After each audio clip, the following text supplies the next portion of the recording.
ইউটিউবে আজ অনেক ভিডিওর ছড়াছড়ি।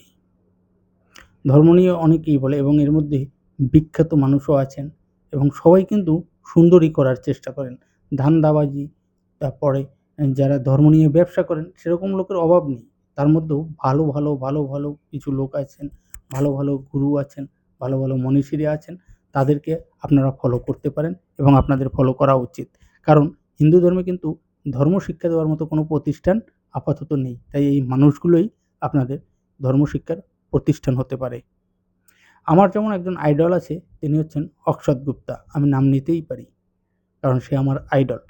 আমি তার ভিডিওগুলো দেখি, কিন্তু একটা ভিডিও দেখেছি যেখানে আমার একটু খটকা লেগেছে। সেখানে তিনি বলেছেন যে বালিকে মারতে গিয়ে ভগবান শ্রীরামচন্দ্র জীবনে এই একবারই একটু ছলের আশ্রয় নিয়েছেন। কিন্তু আসলে কি কথাটা ঠিক? চলুন ব্যাখ্যা করি। আমি অক্ষত গুপ্তার ফ্যান এবং খুব বড় মাপের ফ্যান। তার প্রতি সম্পূর্ণ শ্রদ্ধা রেখেই আমি বলছি এবং আমি তার কোনো অসম্মান বা অশ্রদ্ধা করছি না। তিনি আমার চাইতে অনেক বেশি জানেন এবং সত্যিই তিনি অনেক বড় মাপের জ্ঞানী এবং ভগবানের আশীর্বাদ প্রাপ্ত। তারপরও যেহেতু এই কথাটা আমার একটু খটকা লেগেছে, তাই আমি এটা খণ্ডন করতে চাচ্ছি। আর সেটা হচ্ছে, আমরা যদি রামায়ণ খুঁজি তাহলে দেখব এই প্রশ্নের উত্তর রামায়ণে লেখা আছে।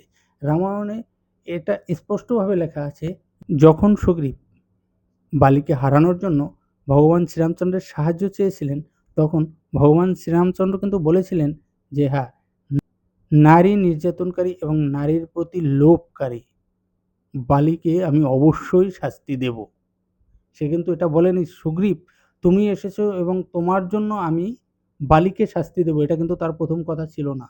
আপনারা রামায়ণ দেখলে দেখতে পাবেন, সেখানে লেখাই আছে নারী নির্যাতনকারী এবং নারী হরণকারী, নারী নির্যাতনকারী ও নারী হরণকারী বালিকে আমি অবশ্যই শাস্তি দেব। এটাই কিন্তু ভগবান শ্রীরামচন্দ্রর প্রথম কথা ছিল।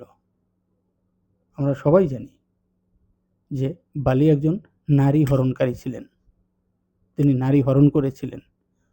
আর তৎকালীন সময়ে নারী হরণের, পরনারী বা পরস্ত্রী হরণের শাস্তি ছিল মৃত্যুদণ্ড। যেহেতু শ্রীরামচন্দ্র রাজা, তার কাছে সুগ্রীব সাহায্য চেয়েছেন আর ভগবান শ্রীরামচন্দ্র বলেছিলেন যে হ্যাঁ, আমি নারী হরণকারী বালিকে অবশ্যই শাস্তি দেব। আর নারী হরণের যেহেতু শাস্তি ছিল মৃত্যুদণ্ড, ভগবান শ্রীরামচন্দ্র তাই তাকে মৃত্যুদণ্ডই দিয়েছিলেন। কিন্তু এখানে আমাদের যে বলা হয় যে ভগবান শ্রীরামচন্দ্র ছল করেছিলেন, এখানে তিনি মোটেও ছল করেননি। তিনি মর্যাদা পুরুষোত্তম ছিলেন এবং মর্যাদা পুরুষোত্তম ভগবান শ্রীরামচন্দ্র তার সেই নিজের যুদ্ধ, সেই শ্রীরামচন্দ্র ও রাবণের যুদ্ধে কখনো ছলের আশ্রয় নেননি।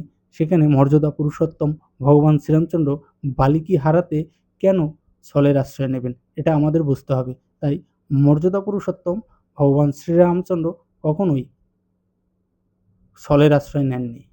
তিনি বালিকে হত্যা করেছেন, এটা সত্য, এবং হত্যা করেছেন তার নারী হরণের অপরাধে, এবং সেটাই তিনি প্রথম সুগ্রীবকে বলেছিলেন এবং দ্বিতীয়বার বলেছিলেন আমি তোমাকে সাহায্য করব।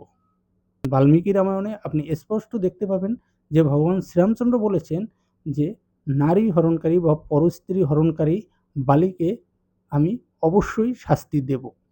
তাই ভগবান শ্রীরামচন্দ্র বা মর্যাদা পুরুষোত্তম ভগবান শ্রীরামচন্দ্রকে যারা বলেন যে তিনি এখানে একটু ছল করেছিলেন, তাদের আরেকটু জানা উচিত এবং সেটা সেভাবে বলা উচিত। কারণ ভগবান শ্রীরামচন্দ্রের জীবনে তিনি কোনো জায়গায় মর্যাদার কোনো ক্ষুণ্ণ হন এরকম কোনো কাজ করেননি, তিনি কোনো ছলের আশ্রয় নেননি।